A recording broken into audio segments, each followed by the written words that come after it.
大家對諸葛亮娶妻嘅印象，係咪仲停留喺黃月英又醜又冇才呢？你可能以為佢係為咗明星而忍辱負重，但係歷史嘅真相，往往比你想象中更加震撼。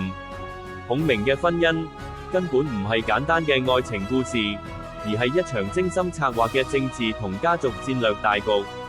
諸葛亮當時喺荊州立足未穩，急需外部支持。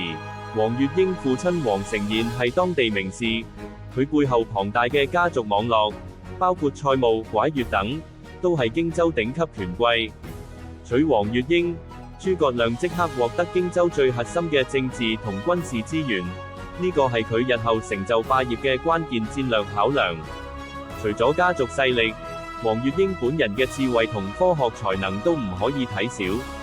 傳聞佢精通機關術，仲發明咗木牛流馬，呢啲知識對諸葛亮嘅軍事部署同後勤補給，提供咗無可取代嘅幫助。所以，呢段婚姻係一次完美嘅戰略結合，令孔明嘅事業如虎添翼，奠定咗佢臥龍嘅地位。